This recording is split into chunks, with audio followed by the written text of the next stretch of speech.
তাজা বেগুন হয় পোড়া আগুনে, প্রেম পোড়া হয় বেকারের আগুনে। বেগুন পোড়া খেতে মজা ছেনে, প্রেম পোড়া জীবন নেয় মজা জেনে। পোড়া কপাল পোড়া বেগুন দুজনেই পোড়ে, বেকারের জীবন পোড়ে বেকারত্বের আগুনে। বেগুন পোড়ে গনগনে আগুনের আঁচে, পোড়া কপাল প্রেম কাঁদে ধ্রুবতারার সাথে।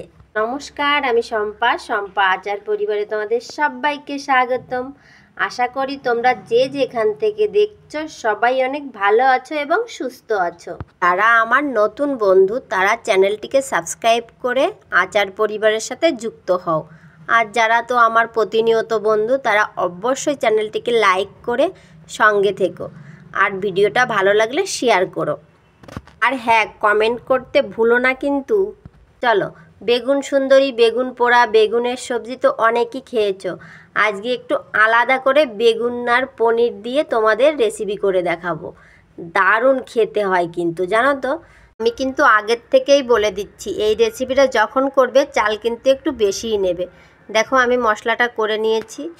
এখন এর ভিতর আমি স্বাদ মতো লবণ, পরিমাণ মতো হলুদ আর সামান্য সরিষার তেল দিয়ে মেখে নিচ্ছি। কি কি মশলা দিয়েছি বলো তো এর ভিতর? জিরে, শুকনো লঙ্কা, আদা আর একটা টমেটো। এটাকে আমি পেস্ট করে নিলাম। এখন সমস্ত বেগুনগুলো আমি একে একে এইভাবে মেখে নেব এবং পনিরগুলো আমি এই একই মশলায়, পনিরগুলো আমি ভাজবো না, এই একই মশলায় আমি মেখে নেব। এটা কিন্তু পেঁয়াজ রসুন ছাড়া সম্পূর্ণ নিরামিষ। এমনিতেই আজ শনিবার, তারপর নবরাত্রি চলছে। নবরাত্রির আজ অষ্টম দিন, অষ্টমী পূজা। তাই জন্য দেখো, সকালে তো লুচি তরকারি খেয়েছি, সেটা তোমাদের সঙ্গে শেয়ার করলাম না। ভাবছি এই রেসিপিটা তোমাদের সঙ্গে শেয়ার করি। ঝামেলা ছাড়া অল্প সময়ে রেসিপিটা কিন্তু দারুণ হয়। চলো, গ্যাসটাকে ধরিয়ে নিলাম। এখন কড়াইটাকে বসিয়ে দিচ্ছি। কড়াইটা গরম হয়ে এসছে। এখন আমি তেল দিয়ে দিচ্ছি, সামান্য সাদা তেল দিয়ে দেব।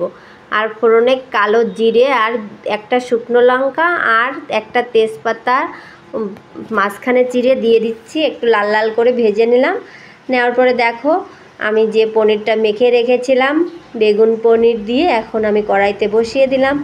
একটুখানি নেড়ে চেড়ে আমি এই থালাটা যে মশলা আছে না, সেই মশলাটা ধুয়ে সামান্য একটু জল দিয়ে দেব। দেখো, সামান্যই জল দিয়ে দিচ্ছি, বেশি দিচ্ছি না, যেহেতু মানে আমার এটা একটা ভাপার মতো রেসিপি হবে, তাই জন্য আমি এই সামান্য জল দিয়ে এখন ঢেকে দেব। যেহেতু বেগুনটা ভাজছি না, একটু তো সময় লাগবেই। তা দেখো, অনেকটাই নরম হয়ে গেছে। এখন আমি কাঁচা লঙ্কাটা দিয়ে দিলাম উপর দিয়ে।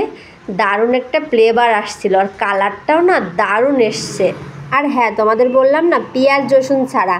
এই বাইরের মানুষ এরা মাছ মাংস খায় না, তাতে কি হয়েছে, পেঁয়াজ রসুন কমন, মানে পেঁয়াজ রসুন থাকবে।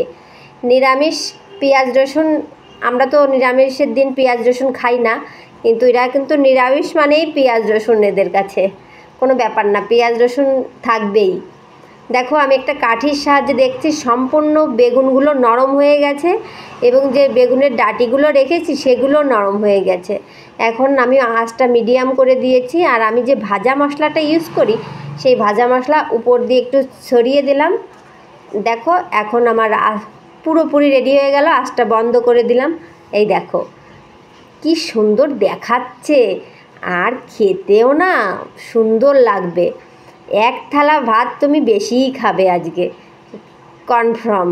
দেখো, কালারটাও যা এসছে। যাই হোক, তোমাদের কাছে যদি ভালো লাগে তবে অবশ্যই লাইক, কমেন্ট, শেয়ার করো আর সঙ্গে থেকো। আমিও তোমাদের সঙ্গে থাকবো। ভালো থেকো, সুস্থ থেকো, টাটা।